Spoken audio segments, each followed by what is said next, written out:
My friend, welcome to our Wednesday midday 1 p.m. show. And this is about the death, the end, the denouement, the finale, the valedictory, the conclusion of one Ben Shapiro. And the reason why that's important is not because of the politics necessary, or let me rephrase it, not the personality, though that's a part of it. It's something which is more important. We are getting into something which I find very, very problematic, and that is our discussions are becoming extremely personal about the way people act, the way people react, whether we don't like them. I saw an interview with Megyn Kelly, and it sounded to me almost like girls in high school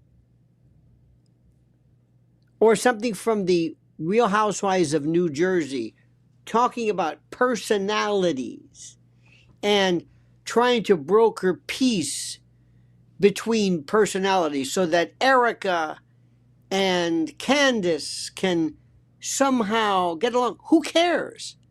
I don't, this is not about Erica. It's not about Megan. It's not even about Candace per se. It's about the issues. And these individuals happen to be supporters of the issues. My support for Candace is not Candace, though I guess it is. It's what she says. It's what she stands for. It's what she believes in. It's what's critical to this argument. It is not to do with her. Does that make any sense? We're going to explain this. And we're also going to look to the end, the denouement, the finale, the valedictory, the sayonara of one Mr. Ben Shapiro. But first, right now, especially during these very critical times, listen to this from our sponsor. When disaster hits, you don't rise to the occasion. You fall back on what you already prepared. Wildfires, floods, hurricanes, tornadoes, blackouts, EMP and grid attacks, riots, disaster. Get it? And when the warning comes, there's no time to search for flashlights or bottled water or first aid supplies while your family waits at the door. That's why My Patriot Supply created the fully stocked bug out bag. You've got to get this. It's a rugged, grab-and-go tactical backpack packed with 60 emergency essentials, including food, water, shelter, fire, starting tools, lighting, first aid, and more. Everything is already packed and ready right out of the box. Keep one in your car, your home, your RV, your office, your cabin, because the emergencies never make appointments. And right now, you can get $100 off plus free shipping for a limited time. So act now. There will be no special invitation in life. Disaster always comes unannounced. Get prepared now. Go to preparewithlionel.com. That's preparewithlionel.com and click the link today. All right, my friends, let's talk about a few things right now. First of all, which is critical. One, we're going to be talking about Ben Shapiro to an extent, and we're going to see what this is about, but not so much as the usual, Ben's a jerk, and yeah. That's not it. That's not it. I mean, that's a part of it. It's a little bit different. This is about the end of programming. You may or may not know this. You may or may not be digging this, but there are parts of folks in my world who believe it or not, that one of the biggest things they keep talking about is the end of 60 Minutes. Now, this may probably means nothing to you. In my generation, 60 Minutes was Mike Wallace, and it was a very, very, very, very serious show. And it was really, it was appointment. It was the only TV show, by the way, that did not have a theme song. It was a watch, a stopwatch. And Scott Pelley is talking about it as though it's the end of something, and it's not. I mean, it's the end of something, but it's the transition. Mrs. L and I are negotiating. How do I say this? In a venture, project involving some of the most fascinating, how do I say this without saying too much? Some of the most fascinating production minds today. The current generation of these people. And I heard an explanation the other day of the way things are sold now. It will blow your mind. And I'm not going to go into detail. People can figure this out themselves. What I'm saying is, if you're still of the belief that when you pitch a show, you do it the way you did 20, 30 years ago, you are so mistaken, it's not even funny. The people who are sent out to do this from the old days don't know what to do. If you don't know what that means, I don't blame you. It's deliberately vague. I don't want to say too much. Suffice it to say, always analyze what it is that we're doing here. Let me talk to you about a couple of things. There's an old saying in, I guess, entertainment or politics or media that almost nobody wants to hear when they're on top. And that is, eventually the audience changes. Sometimes slowly, sometimes overnight, but it always happens. And let me also tell you, sometimes not only does the audience change, but the format changes and the issue changes. One day you're the hottest thing in the world. The next day, people are looking for something else. Not because you suddenly became evil or stupid or irrelevant. No. But public taste changes. It's one of the most unpredictable forces on earth. And if you think you know where it's going, good for you. It shifts, it evolves, it gets bored, it rebels against whatever once felt dominant. And there are people, and this is the most important, there are people who feel, and this is important, and this is what Candace is not going to do. And I heard this with Megyn Kelly.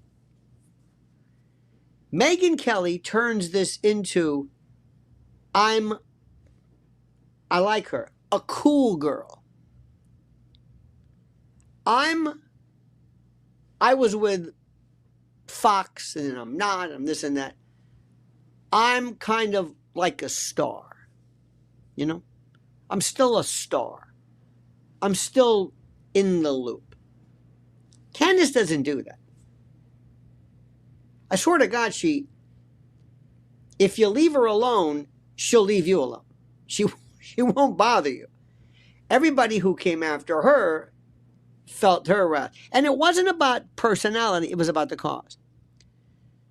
If you listen to Megyn Kelly, she says, well, one time Ben, and he was talking to Sean Ryan, which is another one too. This guy has turned his show into, it's become almost a parody of a bunch of people who are in military. And now he's branching out because he realized this military stuff is just, everybody's a killer. Everybody's SEAL Team 6. Everybody, okay, I got it. It's just enough. Same thing with the mafia group, the mafia genre. Michael Franzese and others. Look how many people are just that. Is Sammy the Bull even on? I don't even know. I don't know. It was so interesting at first, but it became almost a parody of itself. So anyway, so Megyn Kelly is talking. She says, I was asked one time to broker the peace between Erica and with Candace, and I've known Tucker for a long time. And Tucker and I, and Ben and I say, wait a minute, hold, excuse me, stop, pardon me. We don't care about this. We don't care about how you brokered peace. How long you've known Tucker doesn't matter to me.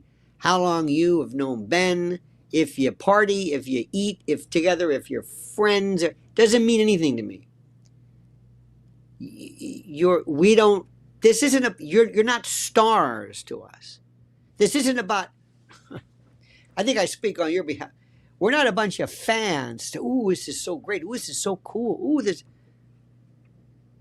I remember one time being someplace and somebody said, "It's Judge Janine." And I said, "Oh my God, what are we talking about? What do you mean it's Judge Janine? Judge Janine what? She's a star." So let me just tell you something right off the bat. Ben's first thing is that Ben Shapiro forgot he was Ben Shapiro. And Ben Shapiro's biggest problem is he is what is technically, this is a big word for you now, he's an asshole. He's a dick. I mean, plain and simple. Now, that sometimes is the kiss of death. If you're good at what you're saying, Christopher Hitchens was the same thing. He was not a nice feller at all. But boy, he knew what he was talking about. And he provided something different. And you didn't get tired of him. You didn't get tired of him. But he was not a nice guy. He was an asshole. But doesn't matter. And there were times when other people who are really are not, they're not a lot of fun. Okay, so that's not it in and of itself. But if you start off and you're somebody that at least people kind of sort of like, you get a little leeway. See, again, I'm using this, we're talking about, and I'm going to say this again.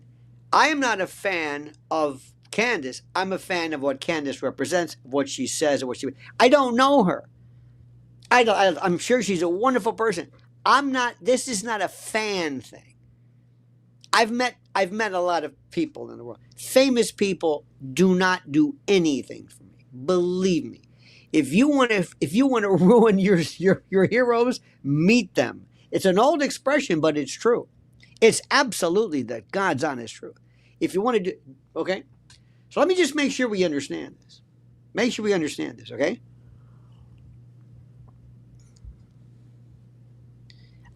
I very much like, I think Candace is a very important, critical part in my world. She is a force to be reckoned with. And I want to be associated with that movement. And I'm sure she's a wonderful person. We'd probably be friends anyway. But I'm not some fanboy. I'm past that. And I don't care about this and that. And the moment that Erica Kirk drops out of this whole thing, nobody's talking. I'm not talking about her ever again. I don't care. It doesn't matter. She's only important vis-a-vis her status with TPUSA and other people. These other little twits, the Colvis, I don't know anything about these people. Once they're out of it, they're fine. I don't care. I don't dislike them. I don't hate them. It's this mean girl high school stuff. The cool girls.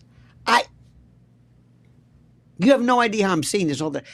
There are people I know, 50, 60, 7-year-old women who hang around and I wish I could tell you, but I can't. But you would love these stories, but I can't.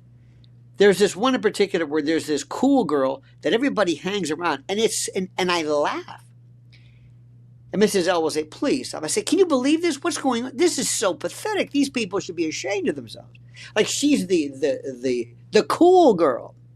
Because anyway, I can't say too much. And they sit around and I'm going to a birthday party. Are you going to a birthday party? I say, "You're 70 years old. What's the matter with you?" Seriously, I've never seen anything like it. And I think social media kind of augments that. Okay. But back to this. Ben Shapiro is a dick. He's unlikable. There's nothing about him people like. He's just weird. But if he had something to say, that was good. And if he played fair, that would be great. And by the way, there are some people who are really, really nice, but they don't say anything. See, it's a balance. See, I could bring some really nice people out, and you could say, he's really nice, but he's not saying anything. There are some people on social media regarding the particular subjects that we talk about. I'm sure they're very nice people. They do nothing for me. They just don't say anything. Or they talk about things sometimes that are so inside, I don't think anybody even cares. It's like you're confusing knowing the specifics of what's going on with interest. You're missing the big picture. Okay? So what I'm talking about is not ideological.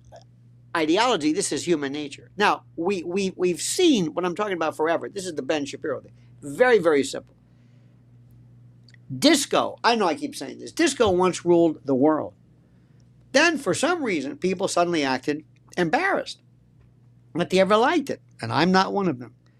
I'm not one of them. Remember the Bay City Rollers? I love to say that. They once caused mass hysteria. Bell bottoms. Bay City Rollers. Saturday night.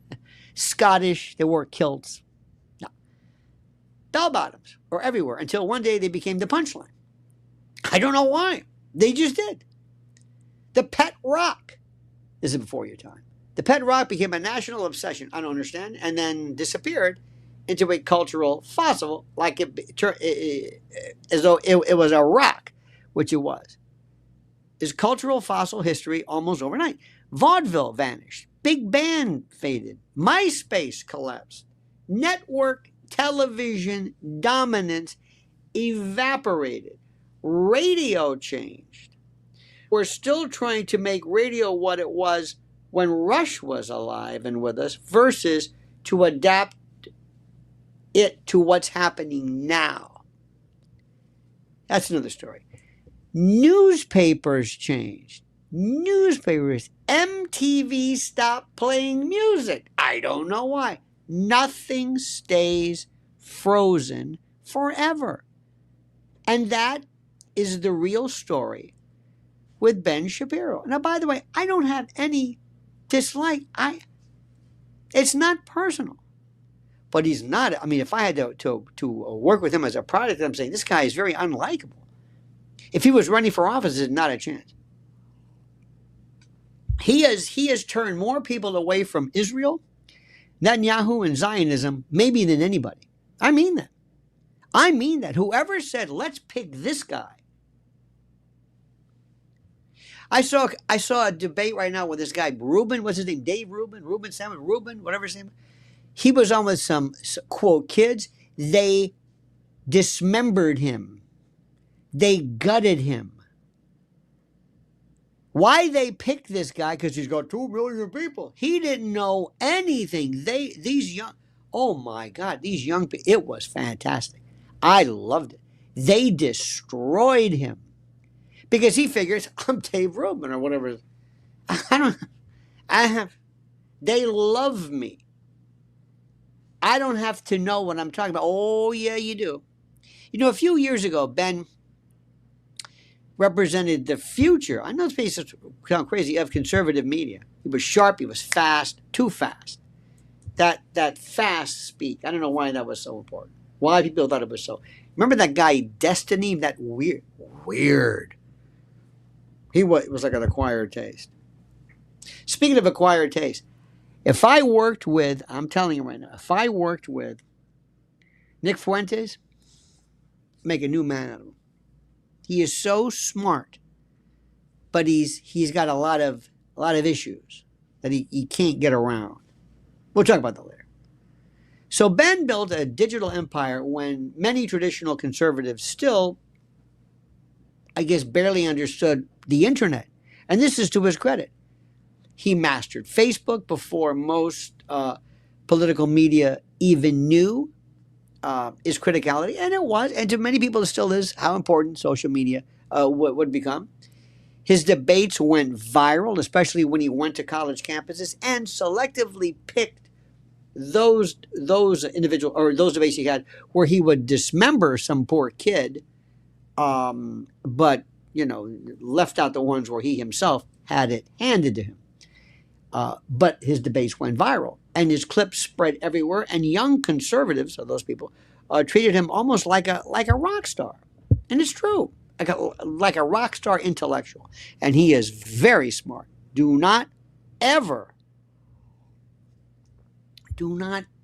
think he's not. But eventually, something changed, and it wasn't necessarily politically, but it was culturally. And this is maybe the most dangerous. You see, the truth is the old left versus right framework increasingly feels, well, because it is, outdated. It's antediluvian. and to a lot of people. We don't understand this. Many of you folks here, and I'm glad to say there's a lot of you who are brand new here, and I'm so proud to be associated with you. But you don't get into that left right stuff. That's not why you're here. You're not this prototypical, conservative business. See, the public mood today is more complicated than cable news labels, and they don't know this. And this is where, remember, Megyn Kelly's from cable news. Megyn Kelly's the one who hated Trump and this and that. I mean, she's still, bless her heart, I have a lot of respect for her, but she's got to watch it. Hillbilly says, show of support. You son of a gun, thank you, my good friend. Thank you for that. You're the reason God made Oklahoma, and I mean that sincerely, my friend. Thank you for that, dude. Thank you there, Tiger. People, as you know, have a good reason, are very suspicious of government and corporations and media, especially us, and foreign intervention, and big tech, and institutional authority all at once. I am, you and I are closer than anything else. And I hope that you recognize that what I am, I'm not prototypical at all of what I'm talking about. I know I'm not. This is my problem.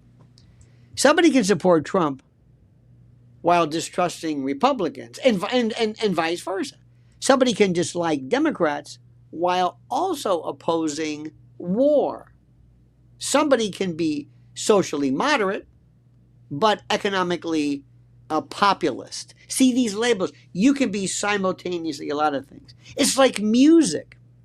It's like if you're on a trip and you put on your music, your Spotify, you sometimes will hear things. You can't find any trend at all. Many people, mine you can't. I guarantee you. I guarantee you. Try. It's very eclectic, but that's just the way people are. Same thing with food, same thing with movies, or it's the way most of us are. And politics is no different. The old categories simply just don't explain the public anymore. And Ben just got caught up in being Ben. And Ben was also put here to promote an idea. He was I don't know, I can't say whether he was paid, but I wouldn't be surprised. He wasn't doing this for free. And I've got no problem with somebody, if you're good at what you're saying and you represent a cause better than anybody else, let's say you represent the Second Amendment group, maybe you're probably, you know what you should be able to do is if somebody wants to pay you, great. Don't own you, don't buy you off, don't make you say something that you don't want to say. But this is capitalism. You see, this is why so many people migrated toward voices like Tucker Carlson and Candace Owens. But eventually, it never became about a personal thing. Tucker never, and I can say this, I don't think Tucker ever really got into the fact that I'm a big star. I don't think Candace did either. At all. I never got the feeling where it was all about what they said. It was about the message, the modality, the presentation, the platform. It was never about, I need a new friend. She's my girlfriend. No. Megyn Kelly, and I like Megyn Kelly. She's from old school. She's old school. She's from that Fox News. Hair, makeup, I'm a star. For her to drop down. Tucker has said no problem. He didn't care about that at all. He moved from that sort of thing, and now he's bigger than ever. He's a societal force right now. But when you're into that, and I'm sorry, you're into hair and makeup, what you'll look like, I'm sorry, it's a curse. Tell me about it. No, but it's a little bit of a curse. And she's very, very good, but she still isn't there. When I heard her and Sean Ryan, do you ever see Real Housewives of New Jersey? This was the stupidest show. It was great. It was so wonderful to watch. Because it was nothing but these fights. Well, listen, I'm going to have fun. Teresa and whoever are going to have lunch, and we're gonna work this out. And they have lunch, with a camera crew there, and they'll start yelling and they'll backstab, and it was mindless. And then it kind of wore out. But when it was on TV, it's like, this is really great. It was stupid. It was stupid. That's what this is. And you got to see this when Megan's talking to Sean Ryan. So anyway, Erica reached out and said, "Would you broker a peace?" Listen. Okay? Here's how you do it. Give me your number. Who? Erica. Or Candace.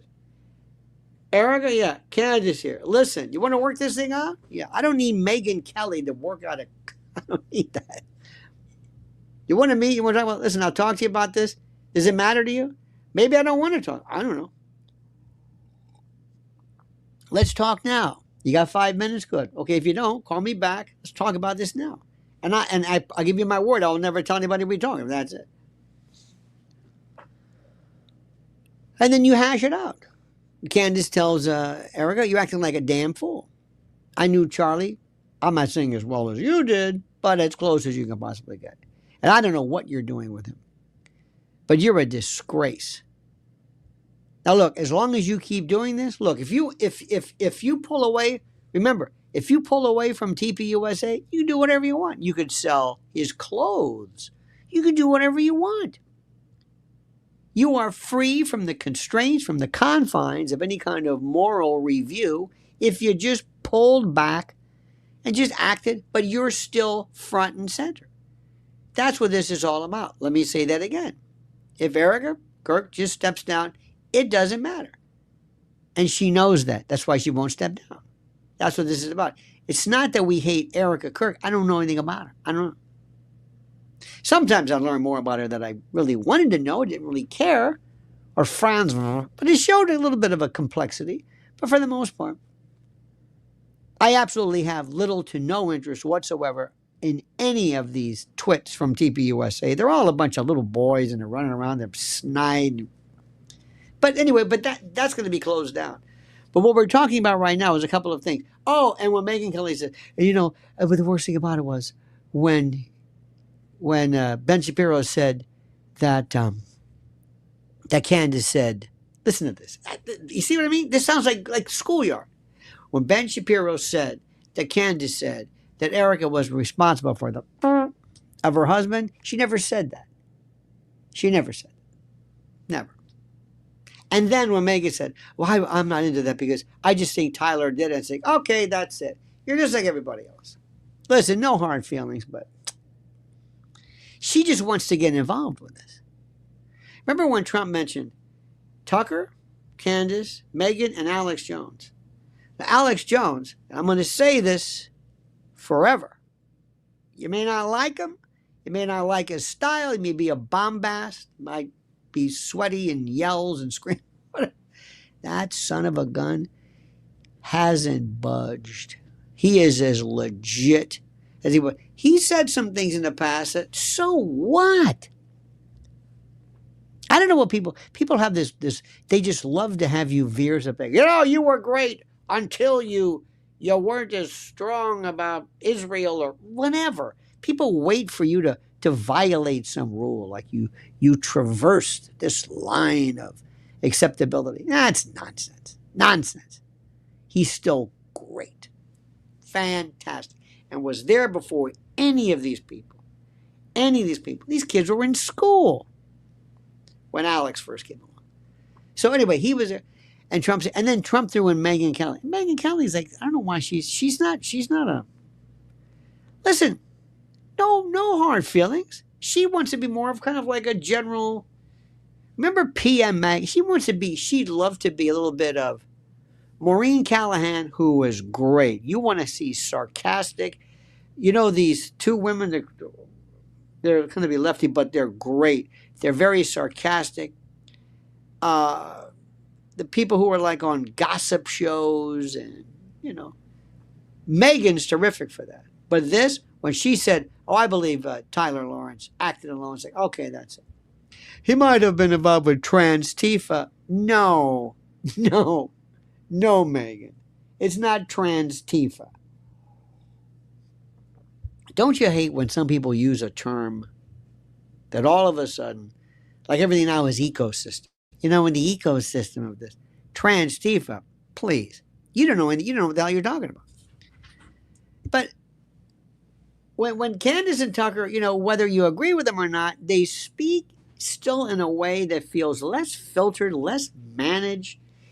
But what they say is important. It's not that. If Candace just wants to talk about her family or her Catholic journey or her husband or vacation time, great. I don't think I'm going to be hanging around. It's her brilliance. It's her analysis. It's the world that I'm talking about. And that's the thing that people don't understand. And it just so happens that she does it in a very palatable, fun, very nice and friendly way. I mean, Candace and Tucker sound conversational rather than manufactured. There's something real about them. And they sound willing to question sacred cows. That's the part with the most amazing thing. And they don't seem to be interested. How do I say this? Candace certainly is not anything. I mean, she cares about her appearance, but I don't think she's worried as much as hair and makeup as she is what she's trying to say. And by the way, in a media age where audiences increasingly distrust everybody, I keep saying authenticity matters more than polish. That's the bottom line. I wish I could tell you. Mrs. Ellen and I were talking to a young woman who's a producer. She's a producer, kind of like a showrunner, and you don't know the way it's. I mean, it is so fascinating. Hollywood, you wouldn't recognize it. You wouldn't recognize it.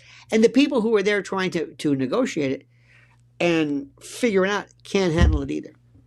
But the key thing is authenticity and real, and I believe what you're saying. People will forgive mistakes.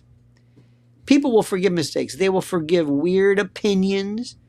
I remember if what Ben said was viable and real, and I felt like he really believed it versus he was a paid spokesman, it'd be a different story. People will forgive conversational takes, or controversial takes, I should say. What they don't forgive is that feeling that somebody suddenly sounds scripted or bought or strategic or artificial. Like this Dave, I think his name is Dave. Is it Dave Rubin? Like this Dave Rubin. And Patrick Bet David, completely full of shit. Absolutely. You didn't see this? And now he's going to, because he thought he got ahead of his skis. And this fellow Adam, somebody on there, this guy is. He's got a couple of genes missing in that chromosomes in that karyotype. This guy is. And that just can only go for so long. And people, don't say jump the shark. You know who else is doing this right now? Bobby Kennedy. Bobby Kennedy put a picture of him holding a snake in 1973 in Namibia or Zambia, whatever the hell it was. A puff adder. He wants to hold snakes. He's like a little boy. He's like Arrested Development. He was growing, and then something happened. Or I mean, maybe through the drug use or something, where he's trying to catch up on what many of us already went through when we were, growing up. It's weird. I don't know. I don't get it. And Trump's got to realize he's got some big problems here. Pete Hegseth? You don't see what's going on here? Kash Patel? Dear God. And now this new head of Intel, I don't know if this guy knows anything. What is he? Another real estate dude, I guess? The Garrison Project says MK is an attorney. Oh, how could she believe TR did it? Well, remember, there are lawyers who are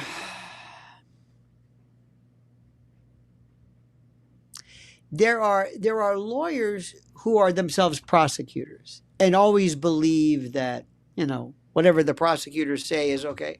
I don't know. But when she said that, she obviously didn't realize what the hell was going on. When she said that one, she did not understand kind of where we are. And our whole thing, by the way, and I think I speak on your behalf, is not that we think everything is as a conspiracy or whatever. But this one is because of the evidence. Oh, if I sat down with Megan and said, listen, we'll do this off air. I don't care. Let me run through a couple of things here. Nikki Gunner 6 says, Shwamai, Mr. L. Mr. L, how you doing? Oh, in Welsh. I did not know this. I'm thinking, are you saying shawarma?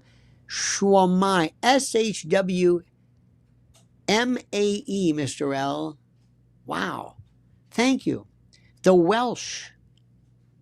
The Welsh I love, of course, is what listen to Burton and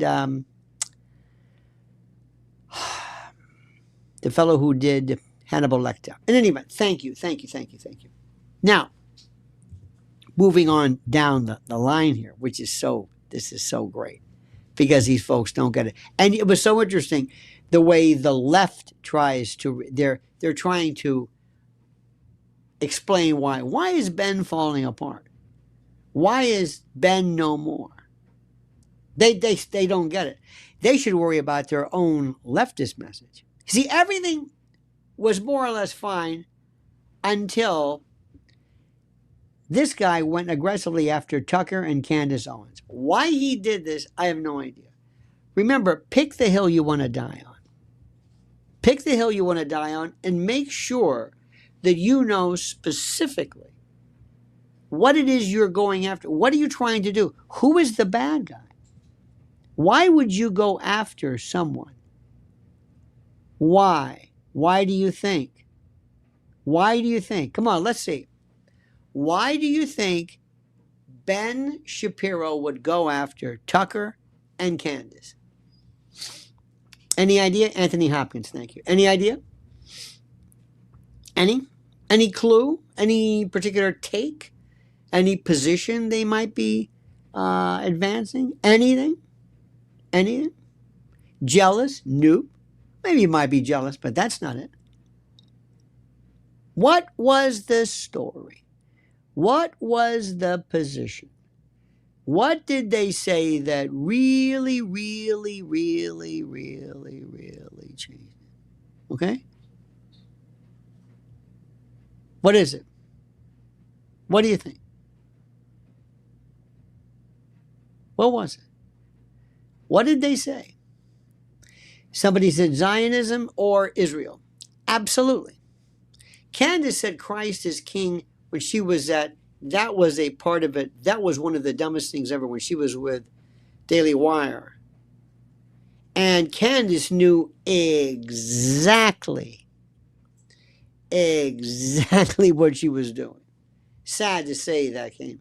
But you know what? I would have said, absolutely.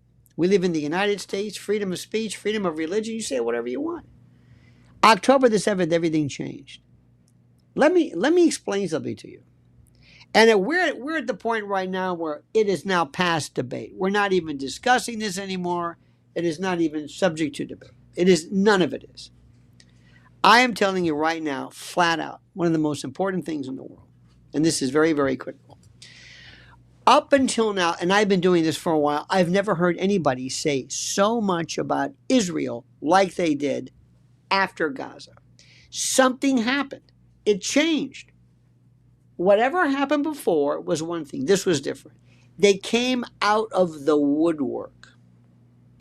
People saying, wait a minute, this is going too far. Then you threw in people being arrested in this country for speaking ill of another country. Now think about this. This was a prescription for a disaster. You went after, denied people diplomas, scholarships, wanted to boot them out of the country, not because they said anything about the United States. Oh, no, that's protected. But because they said from the river to the sea or whatever, the Gaza, Palestine will be free, or they can say whatever they want. Here they can say burn, baby, burn. They can burn the American flag. Jane Fonda. I still say Jane Fonda went to Vietnam and basically supported and advocated and sat atop anti-aircraft guns that shot down and destroyed American jets. No problem. She's lauded now as a left hero. Sean Penn and Ben Stiller, for reasons I don't know, went to meet with Zelensky. I mean, nobody said anything at all. Why are you going? Why is Zelensky speaking to the country? How many times did Bibi speak? No, they didn't see it. They did not see this at all. And they said, you can't do this. Especially, now, of course, anybody, if you show any violence against anybody, because if for any reason, if you show violence against a student and don't even give the reason why, you just clobber them, that's against the law and that should be stopped. There's no doubt about that. But this is a different story. This is something completely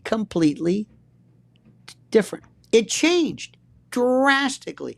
Then all of a sudden, from Joe Rogan to Alex, of course, even Megan, Candace, very strong, Tucker, really strong, and there are millions and millions of folks. So what did Ben do? Ben, because he has absolutely no finagling skills or persuasive skills, he went after these people personally. I mean, it was the most incredible. I've never seen anything like it. And there were people, and the other day when the Axios article came out, who do you think leaked that? Who else do you think leaked that? Where the president is telling Bibi, I kept your ass out of prison before. You owe me, and this is the way you treat me? This is the way you treat me? I mean, it's changed. So there's Ben. So what he did was, instead of doubling down, tell them why they're wrong. Tell them why they're wrong. There's nothing worse than somebody who says, you know, I like so much so. I like Candace, and I like them. But they're a little bit wrong regarding Hamas. And let me tell you why. There's nothing worse than that. I say, ooh, you got that one wrong. But don't go after him and call him anti-Semitic. This is what they did to us when we said something and we called us a racist. In the old days, used to be un-American, but that doesn't even matter anymore. See, that was the moment that many people began looking at him, and by the way, differently, but also more, that it elevated them. And by the way, throw into this mix Judge Napolitano and Mearsheimer and McGregor and Larry Johnson and this group, and then the Max Blumenthal and others as well. You've got folks and international groups, and it changed. And pretty much you've got these folks who are really wondering. J.D. Vance is wondering what to do. Other people are wondering what to do. What are we supposed to say now? How do I do this? Marco Rubio, very smart. He's out of the picture completely. He's kind of futzing around with Cuba. That's a waste of time. This is going to back to haunt people. This is going to be the litmus test in 2028. The people who come up and they stand up against this, like Marjorie Taylor Greene and others, Tulsi Gabbard, watch her, it's going to switch. And they're going to say, how is it that we have a country where you have people who have dual loyalty, dual citizenships? There are countries where you can't do this, up to and including Israel and Norway and I forget the other countries. By the way, Colonel McGregor gave a speech. Go and watch his site. He is so profound. See, this changed. And meanwhile, they kept saying, keep doing it, doing a good job there, Ben. Keep up the good work. Go after them. Good for you. Are you sure about this? Absolutely, Ben. You keep doing it. And again, I don't know who's paying him or what. I have no idea. But when it was too late, then he realized, oh shit. Now what do I do? Sorry, Ben, we don't need you now. But you told me to. Well, yeah, we did tell you that. People look at him differently, not because audiences automatically agree with Tucker or Candace. Let me make that very, very clear. They certainly don't agree on everything. But because the attacks that they heard felt strange, forced, personal. You see, that's the thing. This has become personal. See, no matter what you say about Candace Owens, no matter what you said about Candace Owens, or what you say, it's not personal. It's about a bigger story. It's about a bigger issue. And let me also mention something. Somebody mentioned this thing before about Alex Jones. Somebody says, I live near Sandy Hook. Okay. And what he said was wrong. Okay. Absolutely. Whatever you think. But $1 trillion? Because he says, I don't think something occurred. Let me ask you something. I don't want to take a show of hands, but how many of you think we never landed on the moon? How many of you think the 9/11 story isn't exactly the way they said? How many of you believe the Tyler Robinson story isn't exactly the way they said? How many of you don't believe in Vietnam as being exactly what they said? You do it every single day. So if you're sued for $1 trillion because you deny Vietnam, and I say, hey, wait a minute, my father was in Vietnam, and I know a little bit about that, and I'm sorry. Excuse me, that has nothing to do with suing somebody because they don't believe this? If Alex Jones does, now, by the way, if Alex Jones ever incites people to bother people, that's another story. But if Alex Jones doesn't believe in anything, he has every right in the world to say, I don't believe it. I don't believe it ever occurred. You may say, you are out of your mind.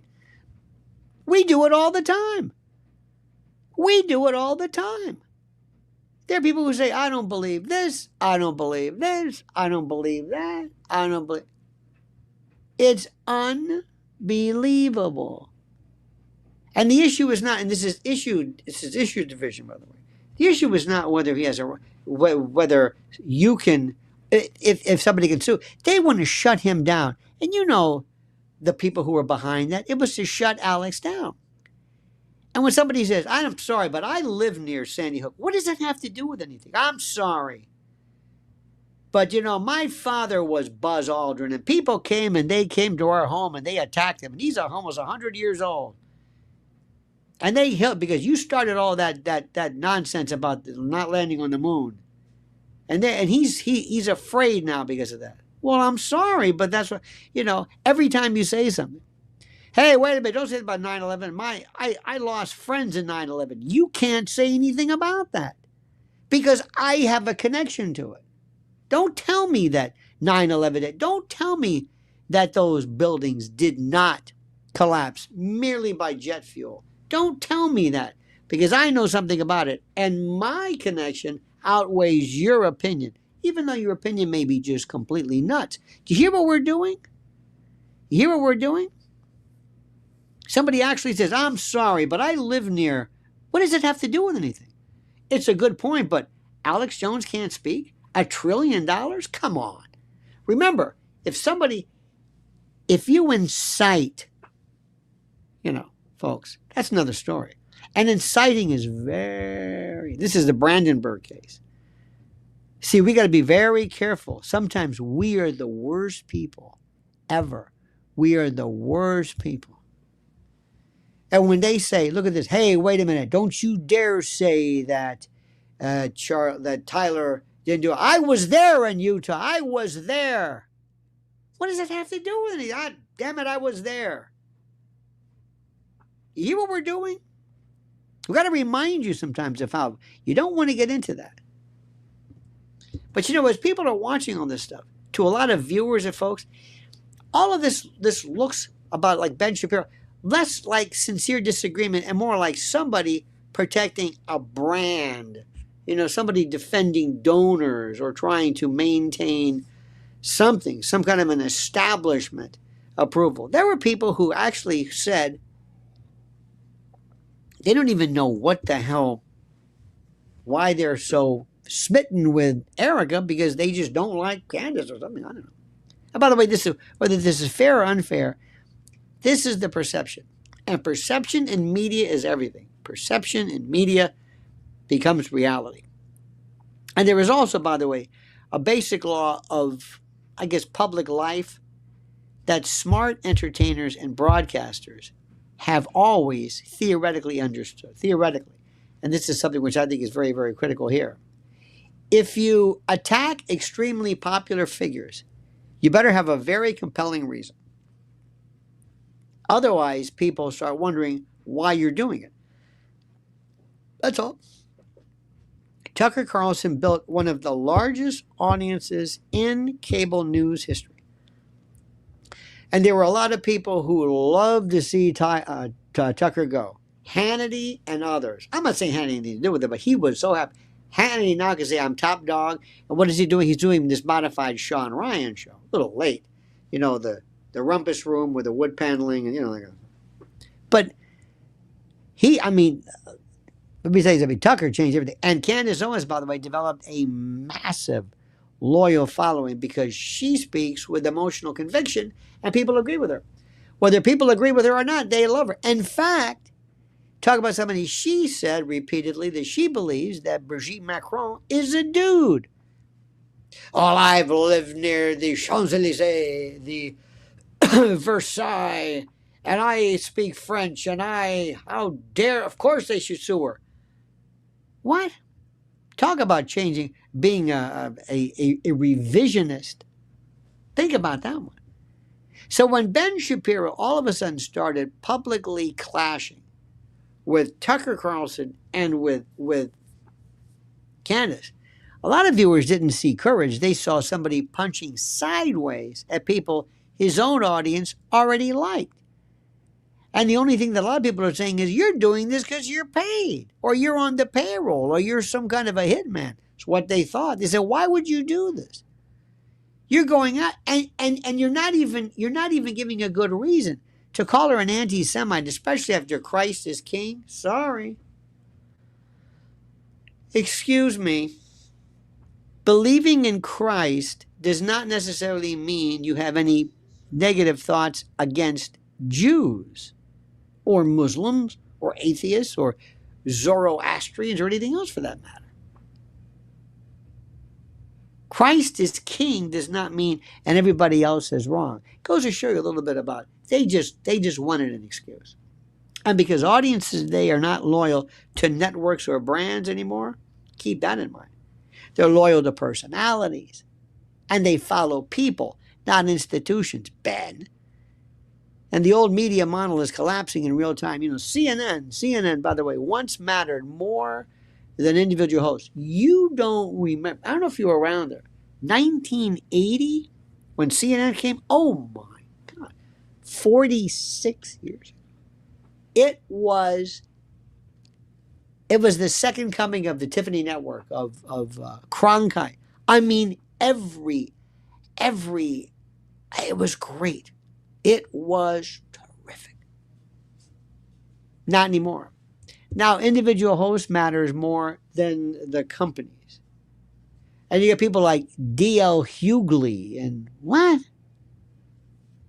So when somebody attacks a personality, viewers feel emotionally connected to. Audiences often interpret it personally. And again, this is not ideological. This is not anything more than human psychology. It's that simple. Frank Sinatra understood it. Howard Stern understood it. Professional wrestling promoters understand it. You do not casually attack beloved figures unless you are absolutely, positively certain the audience is coming with you. It's that simple. Otherwise, you will find out, much to your chagrin and dismay, that it will backfire. And what made the situation all worse for Ben Shapiro is that Tucker and Candace increasingly, absolutely positively, represented a broader exhaustion Americans feel with establishment talking points generally. You know how you felt. You know why you found her to be refreshing because she was taking on the people that she took on you happen to agree with. And while you might not have initially been that crazy about the whole Brigitte Macron thing, the more you thought about it, you're saying, wait a minute, this is screwed up here. Yeah, yeah. Plus, you admired her courage. Either way, it doesn't matter. You don't have to justify this. See, the public is tired of this. They're tired of scripted language. They're tired of packaged outrage. And they're tired of consultants, and they're tired of, focus grouped, these narratives, these storylines. And they're tired of experts who always seem wrong, but somehow stay in charge forever. I have no idea why. Scott Pelley making a damn fool. Scott, nobody gives a rat's ass about 60 Minutes. And you think you own it. Scott, you're an employee. You don't own anything. It's these people today, these employees that think, well, we've got to say. You don't have a say in shit. People want bluntness now. They don't want perfection. They want honesty. They don't want polish under veneer. You hear that, Megan?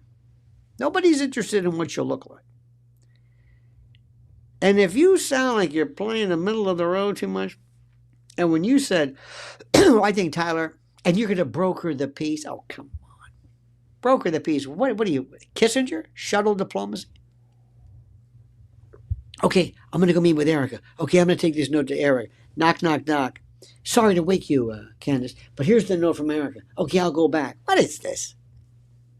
Stupid. Pick up the phone, talk. If you don't want to talk, fine. People don't care about ideology. They want honesty. And Ben, you're not honest. They're not buying it. And if you have a point, and if you want to attack two of the most popular people, bring, as you say, bring the receipts. Bring something other than the fact that they're anti-Semitic or hate. And speaking fast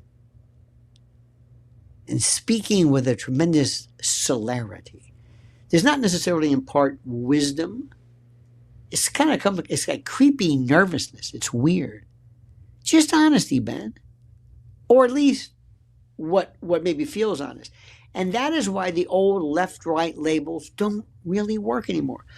And you know this. The public conversation has shifted into something much stranger. Much stranger. There are anti-war conservatives, populist independents, libertarians who support unions, Democrats skeptical of big pharma, Republicans skeptical of intel agencies and big tech, younger voters who distrust almost every institution simultaneously. The old boxes collapse. The old structures dematerialized. And media figures who adapt to that reality, they survive.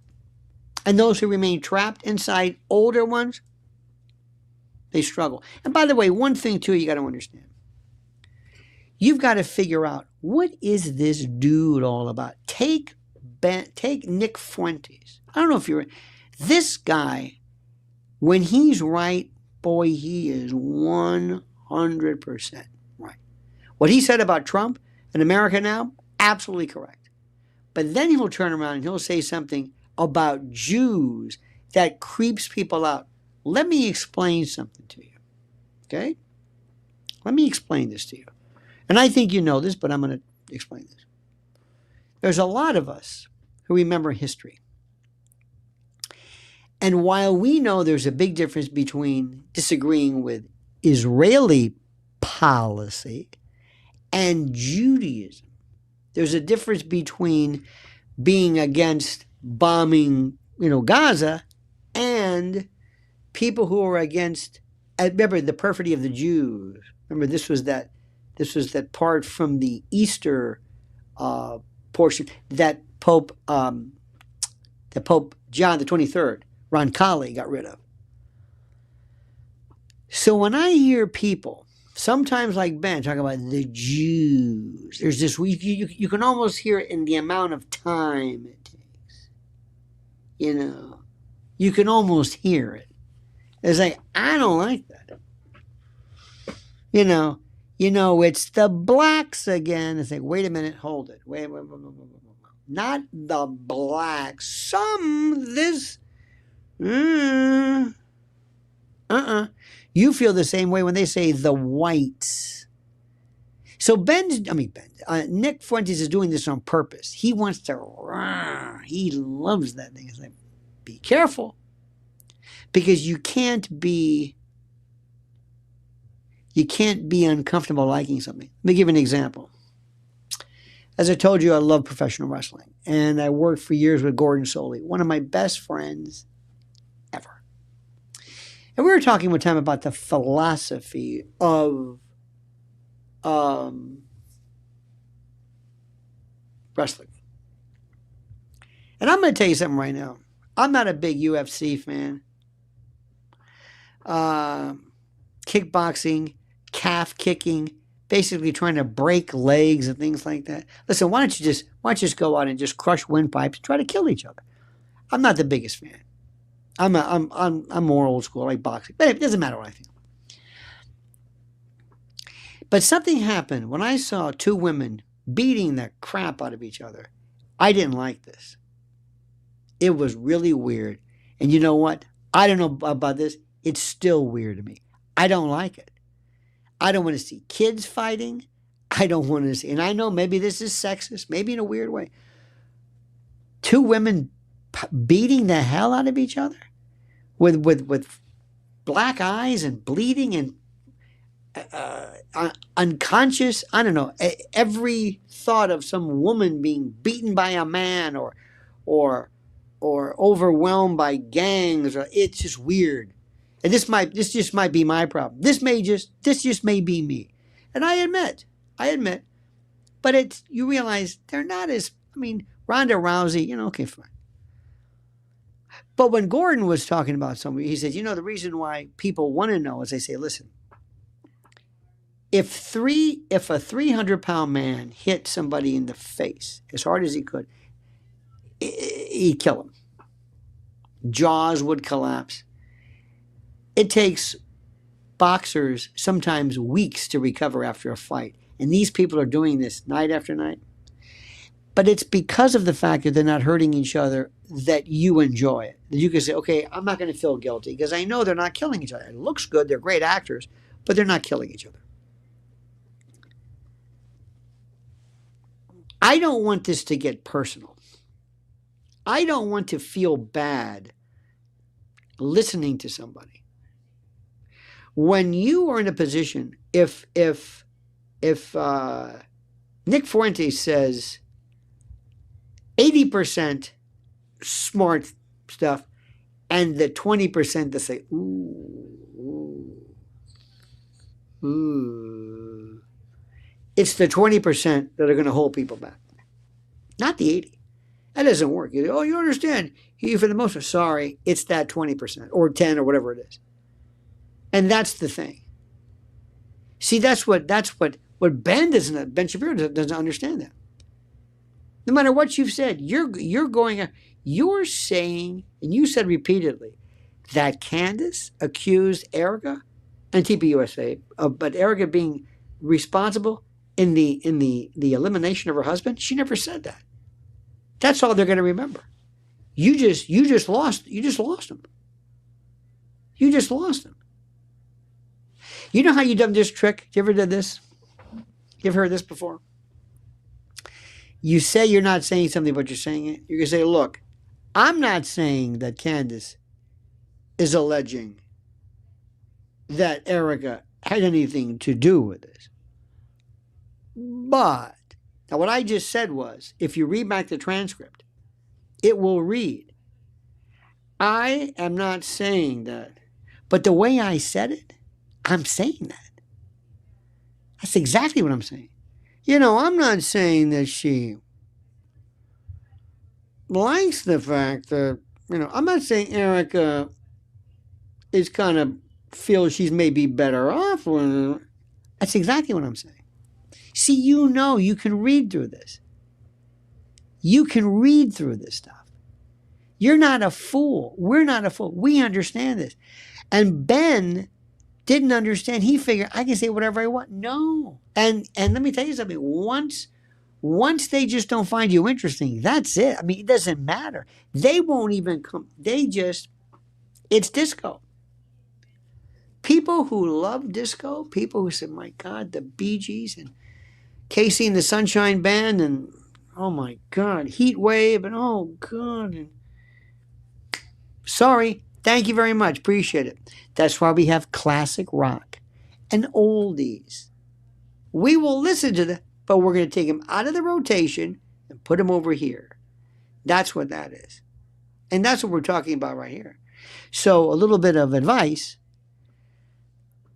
And I'm telling you right now, if anybody wants to know, number one, when it comes to Candace, I believe, and this goes to other people as well, that very, very soon you're going to transition away from ever mentioning Erica again, because Erica will step down. And then it will seem almost moot why we're even talking about her in the first place. You see what I'm saying? We're just going to move on and that's it. Okay? The end of whatever it is, we're just going to be done with this stuff. Okay, you got it? Okay. Let me ask you something. How many of you, be honest with you, be honest, you don't have to, press 1 for yes or 2 for no, but how many of you are not as interested in Erica as you used to be? How many? 1 for yes, meaning you, yeah, it's me, or 2 like, no, I can't get enough of it. I can't get it. I want to know more. I want to know what she said and what she did and who she dissed. And how many of you have said, I'm kind of Erica out. I don't really care anymore. She's not doing anything. She's just, it's like, okay, we did this and then that's it. Let's go talk about Tyler. Let's talk about Candace not running for office, but changing the world. That's all. Now, if she does something different, but sometimes it's like not mean. Don't get me wrong. But sometimes it's not mean, but it's different. It's almost to the point of this perseveration. It doesn't matter anymore. We couldn't believe what we were seeing at first because it was so novel. Then it's like, listen, she's not going to get any better. She's dumb as rocks. Bless her heart. That's the way that goes. Enough. I mean, enough. She's not going to get any better. She's going to make the eyes and listen, if she does that take me home, I want to go home thing, okay, that's worth a while. But I don't know about you. I just don't. I don't really care anymore. I don't really care. TPUSA is dead. It is dead. It is through. I showed you that thing I got. Where is it? I got that crazy letter from these people. Oh, yeah, here we go.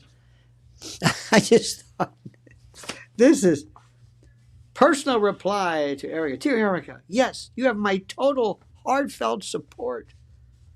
This is it here. From the desk of Erica Kirk. This was kind of funny, but come on.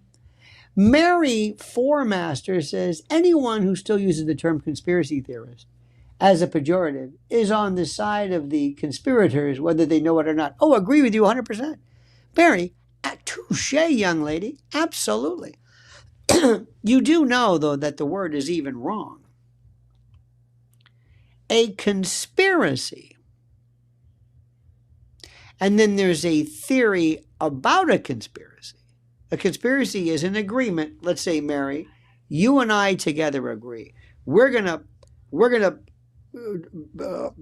distribute some cocaine, or we're gonna buy some, or we're gonna purchase some, or we're gonna whatever. We're gonna traffic, and you and I agree. We just say, you want to do that? Okay. And they break down the door and they arrest us. We're guilty of conspiracy. We haven't done anything yet. We just thought about it. It's like the Catholic Church in the old days. If you just think about it, if you just think about it. All right, fair enough. So. It's a confederation. It's an agreement between two people. So if somebody says you're a conspiracy theorist, Mary, what does that mean? It means that you're theorizing about two people making an agreement, or theorizing. I don't even know. It's the wrong term. What they mean by conspiracy theory is something underhanded or crazy. For example, if some lunatic hears voices and goes and, let's say, commits a terrible crime, and you advance that, and you say, well, that's some conspiracy theory you came up with. What do you mean? Well, that this person heard voices and committed this terrible offense. You would say, no, it's not a conspiracy because he acted by himself. What are you talking about? Because then conspiracy just means something crazy, or an alternative theory, or something that says that the story as evolved wasn't true. The term doesn't make any sense anymore. The term doesn't make any sense. I'm telling you right now, I know what I'm talking about. And I've got so many, you have no idea. In New York, and just through the years, so many friends who are Jewish. Most of them are secular. Some are very, very, I don't know if they're any Orthodox, but some of they're devout. And they're against Gaza 100%. 100%. They're saying, what is this? They're not Zionists, perhaps. Or maybe they are Zionists, but this version of this, see, there's different, to try to affix a label to something. You can believe in Israel as being the state, the country, the official land of the Jewish state, however you want to phrase it. But you can say, but I don't know about that. You can also be a Jew and not be a Zionist. So all of these folks they're not in agreement with Ben Shapiro. They're saying this isn't work. Bibi Netanyahu, they want to indict him in his own country. Read Haaretz, or Haaretz as they say. Read it. This isn't here in this country. And you've got, I wish I could list you the morons. And I'm telling people, I said, listen, be very careful. When you go out and you say, one guy was screaming, I'm a Zionist. I said, listen, I don't think you even understand what that means. It's okay if you are. Good for you. Say whatever you want. But I don't think you understand what that means. I don't think you understand what that means. It's a different world. I know when things are different. I know when things are different. We have a friend of ours who, brand new baby, and we're talking about them, and there was a mommy class or something. And I said, let me ask you something. Do you ever discuss in your mommy class spanking? And she looked at me like, what are you talking about? I said, you see, in our generation, it was about spanking and discipline. Today, and they say, oh, that crazy Dr. Spock. That's not primary in a lot of new parents about disciplining. They want to enjoy, develop a child as they should. Do you see what I'm saying? Sometimes things just things change. That's all. And let me also tell you what's changing. I'm seeing people go today. Mrs. L and I were traveling about, and I'm taking a sip, by the way. Somebody says, please don't drink when you're on the air. Here's to you. Thank you. We notice more people, young men in particular, wearing suits. Not ties, but suits to work, which is great. If we could lose the backpack is the most stupid thing that can destroy a business look like you can't believe. Sorry. Things are getting back the way they used to. People are not necessarily remote working anymore. People want to go out there. We need to work, my friends. How many agree we need to teach young people in particular how to romance? how to date, how to court, how to flirt, how to pick your mate, to reintroduce heterosexuality. Does that make sense to you? That makes sense? Does that make sense? This is a different world we're living in. Absolutely. And by the way, there's a lot of people, which is also a wonderful thing. There are more and more young people who are showing an overt and a very real interest in traditional religion, Catholicism, whatever you want to. Wonderful. By the way, same for Judaism. Doesn't matter. Anything. Muslim, Islam, I don't care. But they believe that there's something a little bit more than themselves, and it's wonderful. And you can be an atheist or whatever, but still recognize the fact that the world is better. The world is better when somebody, how do I say this? The world is better when somebody recognizes that there's something other than themselves. Give me another example. A friend of mine and I were talking, and a woman walked by, younger, I think she's young, completely covered in a veil. Not the hijab, not the black veil, but just a veil. Okay? Zamet says, look at this, says, truth will never serve you breakfast in bed. Love that. Love that. Thank you. Thank you. By the way, I do kind of preserve. I kind of like daytime shows. I think it's a different world. I really do. There's something about this, I think, which is interesting. Anyway, so we're talking.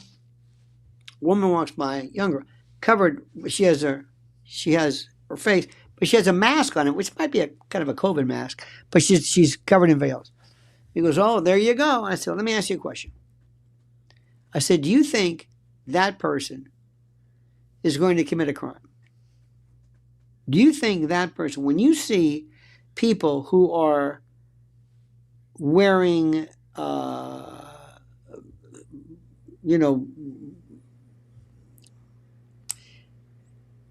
a uniform, what am I trying to say? Veils or traditional religious garb.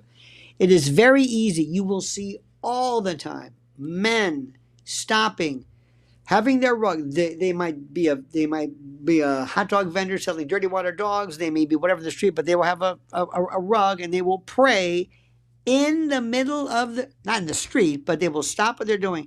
And I asked her, I said, do you think that man will ever rob you?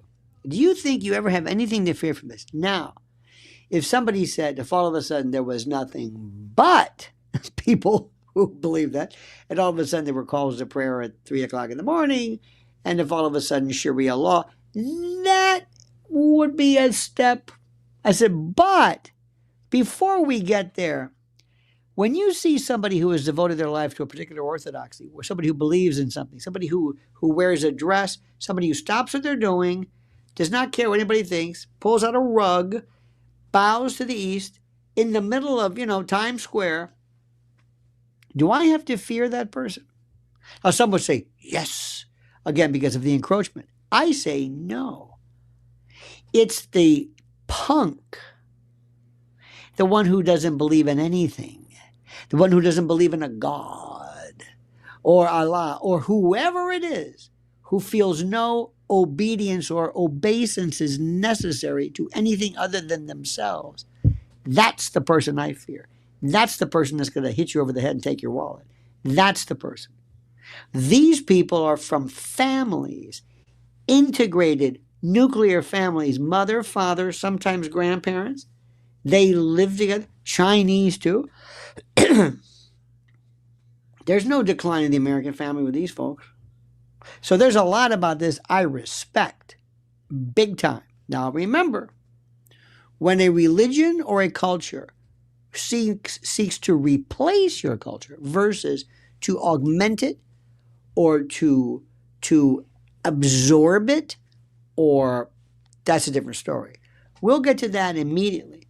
But when people do not have a culture, when they do not have a God, when they do not think of anything but themselves, when they don't know who their father is, when they have weird kind of fractionalized matrix-centric, this person, I promise you, I said, you see this woman here? She's not on any government assistance. See that guy with the prayer rug? He's not. He's not. You can go to Flushing, Queens. Look at the Chinese. You can always tell the Chinese family. You go in front of the apartment complex, they got like 1,000 pairs of shoes. I don't know how many are in there, but they're not on welfare. Hell no, no, no, no. Wouldn't even think of it. They're sending money home. They're buying up property in cash. Their kids are the one going to school. They're the kids getting the scholarships to the Westinghouse scholarships. They're the one. We haven't had an American spelling bee winner. I don't know how. They're all Indian. And when it comes to our premier university high schools here in New York, Stuyvesant High School, Bronx School of Science, guess where they are? Foreign born? A lot of them, yeah. So what do they do? So I'm thinking, wait a minute, before we chide them, and by the way, these people, legal, green cards. Oh, they follow the rules. Oh yeah, they've got an attorney. They've got they believe me, they'll have an immigration attorney that speaks their language. Oh yeah. And next thing you know, they buy all the shops and all the bodegas and all the stuff. They're the ones working. You betcha. Oh, and in New York City, nothing but I don't know where you are, the Amazon trucks and the Amazon delivery. We've got DoorDash, Uber, Grubhub, Lyft, and this and Uber. All of them foreign. Every one of them. There's no American kid who wants to work for DoorDash. Nobody. They're doing it. They do all the work. All the cleaners here, Korean, Chinese, a lot of Koreans. Delis used to be Greek. All the stores foreign owned. All of them. Every single one. Not American, foreign. Meaning, I don't know if they're foreign, but they come here and they work their ass off. You go and you call right now. Anything, any pizza, it's a foreign.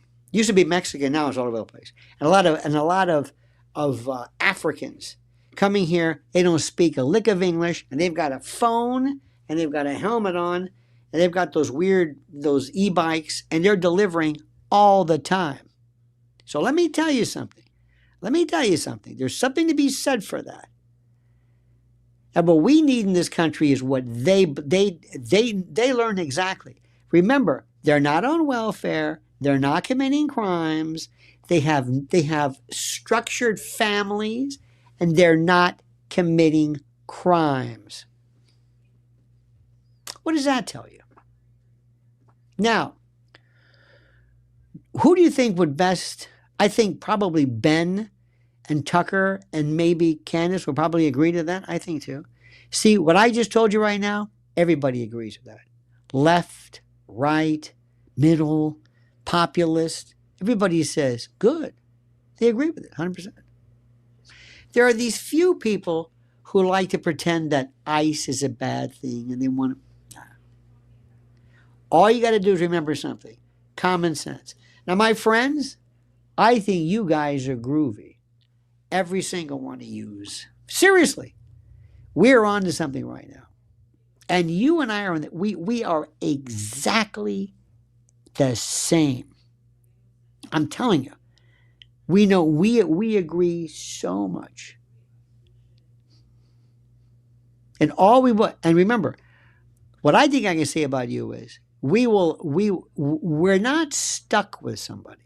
We don't pledge allegiance to a person or to a party, but to a concept. And I can say, I don't know about you, but I can say that I think the world of Candace, think the world of Tucker, but it's what they believe in. It's what they say. And put it this way, as long as what they say is consistent, I don't really care about their private life. I mean, I really don't. I really, I don't. It's okay. It's all right. But it's not personal. And Megan, you're almost there. But you're starting to sound a little bit like you're one of the cool chicks. And then it's personal. I want to talk about fundamental policies in belief systems. And when you said you think Tyler Robinson, let's talk about it. And you're a lawyer, we'll talk about it. Let's go through the facts of the case. Because if you know the facts, I mean, it's, in fact, whenever we talk about it, I'll bet you some of you, at least a couple of times, you say, I didn't know that. Yep. Anyway, my friends, we love you. Please follow my beloved wife, Lynn Shaw at Lynn's Warriors. She's doing such a tremendous job fighting for our kids, to protect our kids. She had a newsletter that went out today. Go to her website at lynswarriors.org. Sign up for her newsletter. And mine as well. Are you getting my newsletter? Are you doing it? Are you getting it? Are you signing up for the newsletter? Do I even have anything? Do I have the newsletter signed up there? Huh. I don't know if I have or not. Well, I'll get that up for you. Anyway, go to lionelmedia.com, sign up for the newsletter. Hope you get it. Hope you sign up for it. In any event, my friends, you are terrific. And I love you. And I love you. And even those of you who are cantankerous, I love you. Because you're being yourself. Just be yourself. I'll overlook it. Just be relatively courteous, but just be yourself. And I guarantee you, I will defend you to the end of the earth for you to say anything, because nobody's ever been hurt by a thought. All right, my friends, I love you. Have a great and a glorious day.